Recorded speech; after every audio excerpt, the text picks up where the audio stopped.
በማህበረሰቡ ትብብር የሚፈጸም የወንጀል መከላከል ተግባርን ማከናወን የሚያመጣውን ውጤት የማሳደግ ሂደትን በማጠናከር ህገወጥ ተግባራትን የመቀነስ ጥረት የፖሊስ ዋነኛ ስራ ሆኖ በመገኘቱ ምክንያት በምክክርና በትብብር የሚመራ የወንጀል መከላከል ክዋኔ ማሳያ ከሆኑት መካከል በደብረ ብርሃን ከተማ የአማካሪ ቦርድ መቋቋምን በተመለከተ ያዘጋጀነውን ፕሮግራም ቀጥሎ እናቀርባለን። ወንጀልን የሚከላከልና ሰላምን የሚያረጋግጥ ማህበረሰብ ለመፍጠር የሚቻልበት መንገድ ተቀይሶ በተገኘ ጊዜና ይህን በተጓደለበት ወቅት የገጠመን የጸጥታ ችግር እንደማሳያ በቀረበበት የአማካሪ ቦርድ ማቋቋሚያ መድረክ ላይ እንደተገለጸው የደብረ ብርሃን ከተማ ያለፈና ያሁኑ ባሬን ያመላከተ ሆኗል። ወንጀል ጠል የሆነ ማህበረሰብ፣ ዘላቂ ሰላምን የሚያረጋግጥ ማህበረሰብ ልናረጋግጥ የምንችለው ማህበረሰባችን ላይ በምንሰራው ስራ ነው። ህብረተሰቡ ባለቤት ሲሆን ነው። ይህ በባለፉት ዓመታት በከተማችን ያየነው ተግባር ነው። በእጅጉ የጸጥታ ችግር ቢፈትነንም ከተማችን ማህበረሰብ ሰላምን ስለሚፈልግ ወንጀል ጠልም ስለሆነ ልማት እንድናለማ፣ መልካም አስተዳደር እንድናረጋግጥ፣ በከተማው ሰላም እንዲሰፍን ማህበረሰቡ የበኩሉን አስተዋጽኦ አድርጓል። ዛላችሁ የፖሊስ አካላት፣ የአማካሪ ምክር ቤት አባላት፣ የሃይማኖት አባቶች ከጊዜ ወደ ጊዜ ለማህበረሰቡ የምታስተላልፏቸው መልእክት ለሰላም ዘብ እንዲቆም፣ ወንጀል በከተማው እንዳይፈጸም እያደረጋችሁ ያለው ጥረት በእጅጉ የሚበረታታ ነው። በተለይ በአሁኑ ወቅት ያለው የአማካሪ ቦርድ አቋቁሞ ማህበረሰቡንና የፖሊስ አካላትን የሚያገናኝ ድልድይ ሆኖ ሲያገለግል ስለሆነ ይሄ ደግሞ ድልድይ ሆኖ እንዲያገለግል በአሰራር በመመሪያ እና በእውቀት ሲመራ ስለሆነ በዚህ ደረጃ ምንድነው የምንሰራው፣ ምንድነው የምናከናውነው፣ እንዴት ነው ወንጀልን ልንከላከል የምንችለው የሚለውን ስልጠና የፖሊስ መምሪያው በማዘጋጀቱ በራሴና በከተማው ስም ላመሰግን እፈልጋለሁ። የበለጠ ሰላም እንዲሰፍን፣ ወንጀል ጠል ማህበረሰብ እንዲፈጠር በማድረግ ረገድ ተልኳችንን መወጣት አለብን። የሀገር ሽማግሌዎች ተሰማላችሁ፣ ሃይማኖት አባቶች ተሰማላችሁ። ከሁሉም በላይ ለማህበረሰቡ ቅርብ ናችሁ ከኛ በላይ። ስለዚህ ይህንን ተልኮ ይዘን ሄደን ደብረ ብርሃን የሰላም ተምሳሌት፣ ደብረ ብርሃን ክፉ ወንጀል የማይፈጸምበት፣ ስለዚህ እንደ ቀላል የአማካሪ ቦርድ አባልነት አይደለም የሚታየው ማለት ነው። በእኛ ከተማ በፖሊስና በማህበረሰቡ መካከል እንዲፈጠር የሚፈለገው ትስስር ካለበት ክፍተት ተላቆ የወቅቱን የለውጥ ትግበራም ተከትሎ እንዲቀጥል ሲባልም የአማካሪ ቦርድ የማህበረሰብ አቀፍ ወንጀል መከላከል ጥምረት እንዲፈጠር ተደርጓል። ከዚህ በፊት የማህበረሰብ አቀፍ የወንጀል መከላከል ስራን ውጤታማ ለማድረግ በመጀመሪያ አካባቢ ተቋቁሞ የነበረው የአማካሪ ምክር ቤት የሚል ነበረ። ይህ አማካሪ ምክር ቤት በብዙ ጊዜ ሲታይ፣ በተለይ ከ1999 ጀምሮ ሲታይ ብዙ ውጤታማ ያልሆነ፣ አቅም የሌለው፣ እንዲሁ ከማስታረቅ እቅድ አውጥቶ ከማወያየት እንደዚሁ ብሎ ምክረ ሀሳብ ከማቅረብ ባለፈ ብዙ አቅም አልነበረው። ይሄ በአሁኑ ሪፎርም ሲታይና በደንብ ሁኔታው ሲገመገም በቦርድ ደረጃ ቢቋቋም በተለይ የማህበረሰብ አቀፍ የወንጀል መከላከል ስራን ውጤታማ ማድረግ ይቻላል። አሁን ባለው ሁኔታ በቦርድ ደረጃ ተዋቅሯል ማለት ነው። እንግዲህ ቦርድ ምን ያህል ስፋት፣ ምን ያህል አቅምና ጉልበት፣ የማስፈጸም ጉልበቱ እንዴት እንደሚጨምር ሁላችሁም በተለያየ ቦርድ ላይ ስለምትሳተፉ ታውቁታላችሁ። ትልልቅ ካምፓኒዎች፣ ትልልቅ ድርጅቶች የሚተዳደሩት በቦርድ ነውና ከዚህ አንጻር አቅም ፈጥሮ በተለይ የማህበረሰብ አቀፍ የወንጀል መከላከል ስራ በራሱ የመወሰን፣ በራሱ እቅድ የማውጣት፣ ማህበረሰቡን በስፋት እንዲሳተፍ የማድረግ ነገር እንዲኖር በዛ ረገድ አማራ ክልል በምክር ቤት ደረጃ ያጸደቀው ደንብ 302/2017 በምክር ቤት ደረጃ ጭምር እንዲወሰንና መልክ እንዲይዝ፣ ቅርጽ እንዲይዝ የተደረገበት ሁኔታ ነው ያለ። ይሄ የወንጀል መከላከል ስራ ውጤታማ ካልሆነ የክልሉን ሰላም መመለስ ማምጣት አይቻልም። ህዝቡ በስፋት መምከር አለበት። በየደረጃ ያለ ማህበረሰብ መሳተፍ አለበት። የኔኔም ባይነት ስሜት ማህበረሰቡ በደንብ ማምጣት አለበት ብሎ የክልሉ መንግስት ጭምር በጣም ትኩረት ሰጥቶ በምክር ቤት ደረጃ ያጸደቀው እንደሆነ ታሳቢ እንዲደረግ ነው። የአማካሪ ቦርድ የወንጀል መከላከል ትግበራ ህገወጥ ተግባራትን ከመከላከል ያለፈና ሌሎች የማህበረሰብ ፍላጎቶችን የሚያማክል መንገድን በሚቀይስ መልኩ የሚከወንም ይሆናል። የወንጀል መከላከል ስራ ብቻ ሳይሆን መንግስትና ህዝብ በተቸገረበት ጉዳይ ቁጭ ብሎ በመምከር ቁጭ ብሎ በመነጋገር የህብረተሰቡን የልማት ፍላጎት የሌላም ፍላጎት ካለ ህብረተሰቡን እስከሚጠቅም ድረስ ይሄ አካል ቁጭ ብሎ የመምከር የመነጋገር ችግረኛን ሰው የመርዳት ከችግር ውስጥ የማውጣት ኃላፊነትና ተግባር ጭምር ያለው መሆኑን ነው የሚያስቀምጠው። ሌላው ከውስጥና ከውጭ በሚደረግ ግፊት እየተፈጠሩ ያሉ ከህብረተሰቡ የሞራል ልዕልና በታች የሆኑ የወንጀል ስጋቶች፣ የግጭት አለመግባባቶች መንስኤዎች በዘላቂነት ለመፍታት አለመግባባቶች፣ አለመስማማቶች ሀገራችን ላይ አካባቢያችን ላይ ከተማችን ላይ እየተከሰተውን ያለውን ጉዳይ ታውታላችሁ። ሰው ቁጭ ብሎ ባለመነጋገሩ፣ ሰው ቁጭ ብሎ ባለመግባባቱ ትንሿ ነገር ትከርና አካባቢን ታፈርሳለች፣ አካባቢን ትበትናለች። ቁጭ ብሎ ግን የሚያስማማ የሚያስታርቅ ቢኖር ብዙ ነገር ወደ ህግ ሳይሄድ ብዙ ነገር ሳይጠፋ መመለስ ይቻላልና ከዚህ አንፃር ቁጭ አድርጎ በማስማማት በማግባባት በኩል ይሄ ገለልተኛ አማካሪ ቦርድ የማህበረሰባችን እሴት፣ ባህል፣ የማህበረሰቡን ሞራል ልዕልና ከመመለስ አንፃር ትልቅ ኃላፊነትና ተግባር እንዳለበት ነው የሚያሳየን። ሌላው የፖሊስን አገልግሎት ለማሻሻል የሚያስችሉ ጠቃሚ ምክረ ሀሳቦችን ለመቀበል ይህ አካል እንግዲህ በቀበሌ በክፍለ ከተማና በዞን ደረጃ ሲዋቀር የፖሊስ አገልግሎት ተደራሽ የሚሆንበት ተደራሽ ብቻ አይደለም፣ በጥራት በብቃት ህብረተሰቡን የሚመጥን አገልግሎት ለመስጠት ጥራቱ ምን ይሁን፣ በምን አይነት መንገድ እናገልግል፣ አካባቢ ላይ ተመድቦ ፖሊስ ሲሰራ ምን ስነ ምግባርን ይከተል፣ የአካባቢውን ባህል ወግ እንዴት ያክብር፣ በዚህ አካል ይመከራል፣ በማህበረሰቡ ይመከራል። የመከላከል ስራ ሰራለሁ ብሎ ፖሊስ ዝም ብሎ በዘፈቀደ የሚፈነጭበት ሳይሆን በማህበረሰቡ ድጋፍ የሚያገኝበትን ነገር መልክ በመያዝ ጠቅላላ በአካባቢና በቀበሌ ብቻ ሳይሆን ከታች ከቀበሌ ጀምሮ እስከ ላኛው ዞን ክልል ድረስ የፖሊስ አሰራር በዛ አይነት አግባብ ቢሆን ቢቃኝ ዘመኑን ይዋጃል፣ ዘመኑን ይመጥላል፣ የዘመኑን ወንጀለኞች ያስቆማል የሚለውን ነገር ከዚህ ገለልተኛ አማካሪ ቦርድ ትልቅ ምክረ ሀሳብ ይጠበቃል የሚለውን ነገር ነው የሚያሳየን።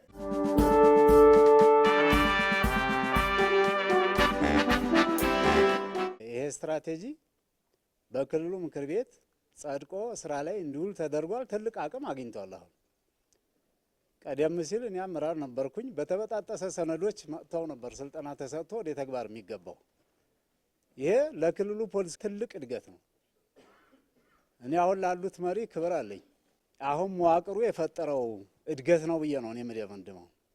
ይህም ፕሮግረስ ደግሞ የበለጠ አሁን በያዛችሁት አቅም ከህብረተሰቡም እታች ድረስ ቀበሌ ድረስ ህዝቡን አዌር አድርጎ የፖሊስ አቅም እንዲሆን ማድረግ ተልእኮም አንዴትም ይሄ ተቋም አለበት።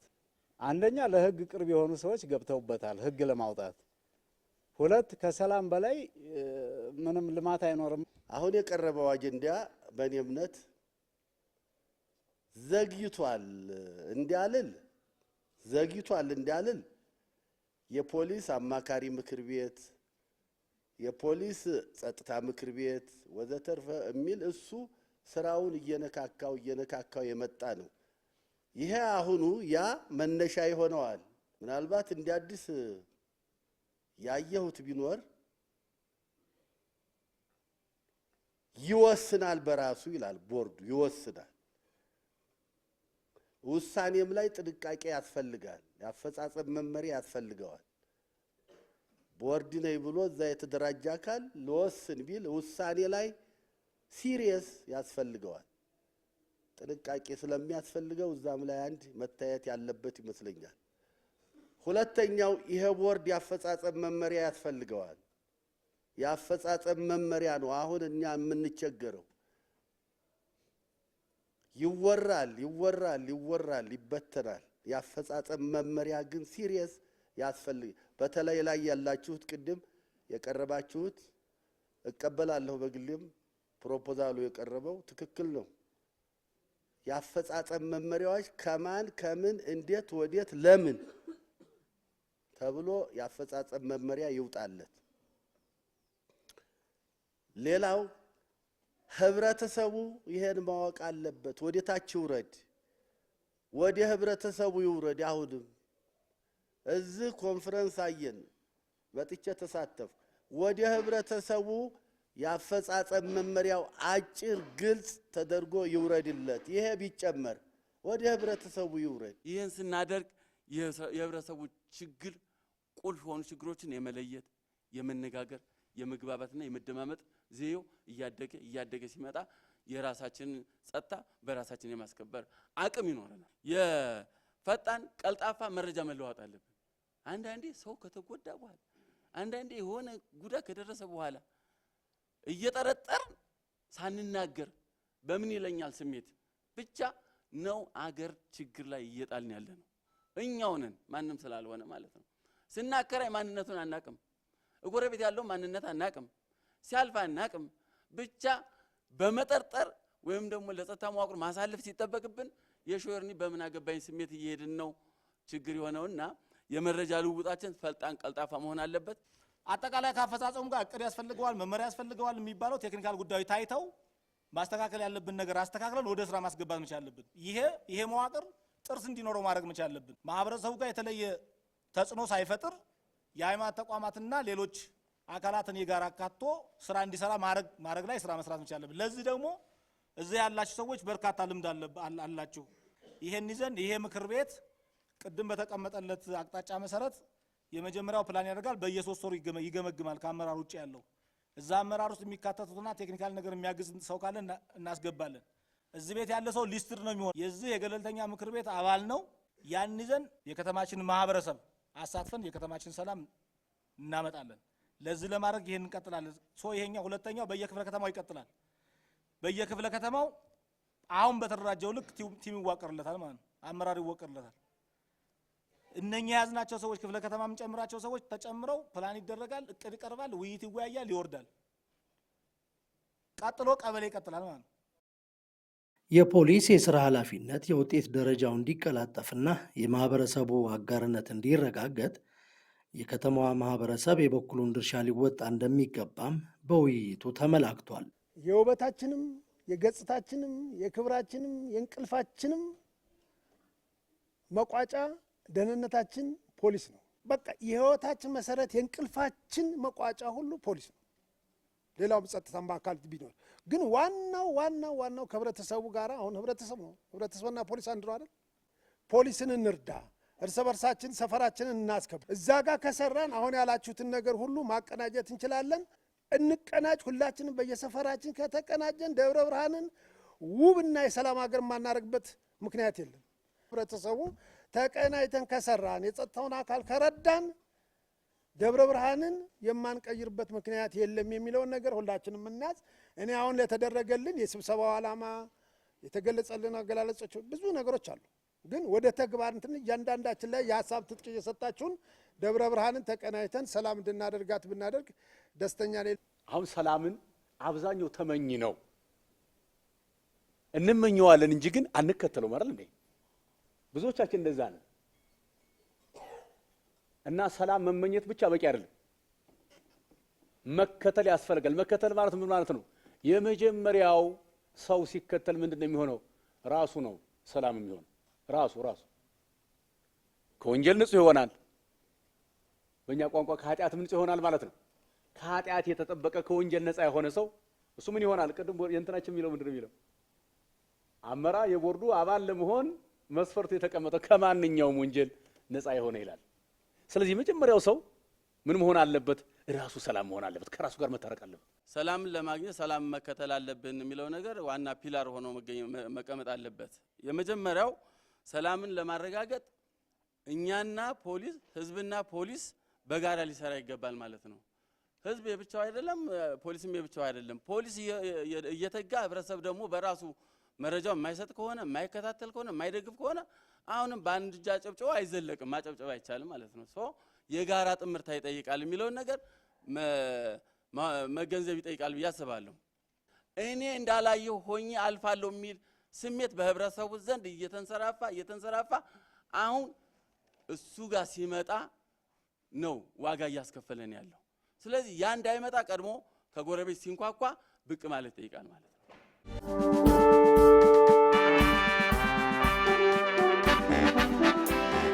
ከፖሊስ ጋር በጋራ ስንሰራ የምናገኛቸው መረጃዎች አሉ። አደጋዎችን መከላከል እንችላለን፣ ስጋቶችን መከላከል እንችላለን። ሰላማዊ ኑሮ እንዲኖር ተወደደም ተጠላም በጋራ መስራት ይጠይቃል። ምንም አለ ምንም በጋራ ስንሰራ ነው ውጤት የምናመጣው። ፖሊስ የለም ወይ ብሎ ቤቱ የሚተኛ አካል ካለ፣ የተሰጠውን ቀጠና ትቶት የሚተኛ ካለ፣ ለፖሊስ መረጃ የማይሰጥ ካለ፣ ፖሊስ ብቻውን አንድ ጉዳይ ነው፣ አንድ ግለሰብ ነው፣ አንድ ሰው ነው። የመረጃ ባለቤቱም የጸጥታው ከመጠበቅም አንፃር በየትኛውም በልኩ ከህብረተሰቡ ጉዳዩ የተደበቀ አይደለም። በየሰፈሩ ህዝቡን ስንይዝ እኮ ወደ ህዝብ ስንጠጋና ህዝብ ጋር መነጋገር ሲጀመር አይታችሁታል። የጦር መሳሪያ ጭምር ከየቤቱ ሲጎለጎል ተከራይ ቤት ወይም ደግሞ ከራቀ ቤት ሁሉ ፖሊስ ያወጣው አይታችሁታል። ብቻውን አይደለም ከህብረተሰቡ ጋር በጋራ ሲሰራ ነው። ከህዝብ ጋር ሲሰራ ብዙ ነገር ታገኛለህ። ለብቻ የሚሰራ በዚህ ሀገር የለም፣ በየትኛውም ዓለም የለም። ይሄ ደግሞ ለየት የሚያደርገው ስለ ሰላም ጉዳይ ነው። ፖሊሱ ለህዝብ፣ ህዝቡ ለፖሊሱ እንዲሆን ሪፎርሙም ይሄን ነው የሚገልጸው። ሪፎርማችንም ይሄን ነው የሚዳስሰው። የህዝብ ጥናት ጭምር የህዝብ አስተያየት ተሰብስቧል። ከዚህ ተነስተን ሪፎርም እየሰራን በክልላችን የነበረውን ችግር የነበረውን የህዝብ ብሶት ለመመለስ ሰፊ ስራ እየተሰራ ነው ያለው። ስለዚህ ከነበርንበት የወረደ ቁመና የሆነ ቦታ ተሸጉጠን ህዝብን ከማገልገል ይልቅ መኖርን ብቻ የመረጥን የነበረበት አሰራር በሪፎርሙ ተመልሷል ማለት ነው። በእኛ ዞን ነባራዊ ሁኔታ ካሉት የማንኛውም የጸጥታ አካል ጋር ከማንኛውም ከናንተም ጋር ጭምር በጋራ ለመስራት ለህዝብ እስከምንሰራ ድረስ ማንኛውም ሴክተር ለህዝብ ነው የሚሰራው። እኛም ለህዝብ እንድንሰራ ሪፎርሙን አፕላይ ለማድረግ ውጤታማ ለማድረግ ያንን የበለጠ መሬት ለማስነካት የክልላችን ጠቅላይ መምሪያ ትልልቅ ስራዎች ሰርተዋል። በክልል ጠቅላይ መምሪያ ተፈርሞ አዋጆች፣ ደንቦች ወርደዋል። በአዋጅ ጸድቋል። ይሄ ቦርድ ደንብ እየተሰራለን ነው። መመሪያዎች ወጥተውለታል። መሬት ይነካሉ ማለት የሚያስቸግር ነገር። ይሄ ቦርድ ገለልተኛ ሆኖ ስራውን ከህዝብ ጋር የሚያገናኝ ሆኖ እንዲያግዘን እንፈልጋለን። ይሄን እንዲያግዘን ስንፈልግ ፖሊሱ ከሃይማኖት ነፃ ሆኖ ሃይማኖተኛ ሊሆን ይችላል ሳይወግን፣ ከፖለቲካ ነፃ ሆኖ ለማንኛውም ፖለቲካ ሳይወግን ለህዝብ፣ ለስርዓት፣ ለፖሊስ ስራ በአግባቡ መስራት እንዲችል ከሌብነት እጁን ሰብስቦ በህዝብ ታማኝ ሆኖ እንዲሰራ እንፈልጋለን። ቅድም መስፈርቱም እናንተ ጋር ሲቀመጥ ስላያችሁ ማለት ከጎጠኝነትና ከመንደርኝነት በጸዳ መንገድ ንጹህ ሆኖ ለህዝብ ማገልገል መቻል አለብን። የፖሊስ ሰራዊታችን ከዚህ ነፃ እንድትሆኑ እየገመገምን መተናል። አልፎ አልፎ ችግር ያለባቸውን ለመገምገም ሞክረናል። ችግር ያለበትን ማርመናል። ብዙዎቻችንና 90 ከ90% በላይ ለህዝብ የሚሞት ምሽግ ያለ ለህዝብ የሚያገለግል ሆኖ እየሰራ ነው ያለው። ተደገፋችሁት ይህን ማስቀጠል ይችላል የሚል እምነት አለ። የማህበረሰብ አቀፍ ወንጀል መከላከል አሰራር እንደተጠበቀ ሆኖ የአማካሪ ቦርድ የተግባር ሂደት መታከሉ የሰላምና ጸጥታ ጥያቄዎችን በአግባቡ ለመመለስ የሚረዳ መሆኑም ተጠቅሷል። አጀማመሩ በጣም ቆንጆ ነው። ቀደም ሲልም በኮሚኒቲ ፖሊሲንግ አይነት ነበረ። አሁን ደግሞ የህግ ማዕቀፍ ኖሮት በዚህ በህግ ማዕቀፍ ይሄ ስራ እንዲሰራ በመደረጉ በተለይ እኛ የከተማው ህዝቦች አሁን በዚህ ስብሰባ ላይ ወይም በዚህ አዳራሽ ላይ የተገኙት ህዝቦች ከከተማው ህዝብ ጋራ አገናኝ ሆነው መንግስትንና ህዝብን፣ ፖሊስንና ህዝብን አገናኝ ሆነው የአካባቢውን ሰላም ለመጠበቅ መታገላቸውና ይሄ መዋቅራዊ አሰራር መኖሩ ራሱን የቻለ አንድ እርምጃ ወደፊት ነው። ከዚህ በኋላ ይህን ህዝብ ይዞ ምንም አይነት የሚፈጠር የወንጀል ከፍተኛ ወንጀል ችግር አይኖርም ማለት ነው። ገለልተኛ ቦርድ መቋቋሙ ያው እንደ ከተማችንም የመጀመሪያ ነው። ግን ቦርዱ ከመቋቋሙ በፊትም እንደዚሁ በየቀበሌ ያው የምንሰራበት ሁኔታ ነበር ያለው።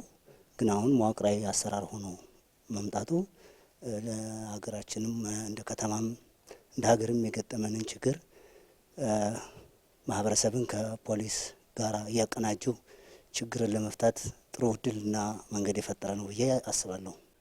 አንድነታችንን እንዲፈጥርልን ሁሉ ነገር ከኛ ጋር የሚያስፈልገን ድጋፍ ከነሱ ጋር ከህብረተሰቡ ጋር አጣምረው የምንሰራውን ሁኔታ እንዲያደርግልን ውይይት ያደርግ ነው ማለት ነው እና ይሄ ሲቀጥል አንድነታችን ጥንካሬነታችን ለምንድን ነው? ለሰላምና ለሰላም ነው። ሲቀጥል እሱ ደግሞ ብሎክ አደረጃጀት የህዝብ ውይይት ያለውን ነገር ከኛ የሸሹትን እስከዛሬ ለኛ ጀርባቸውን የሰጡትን ወደኛ እንዲመጡ እንድናደርግ ያሰራነው ውይይት የህዝብ ውይይት ማድረጋችን ይጠቅመናል ማለት ነው።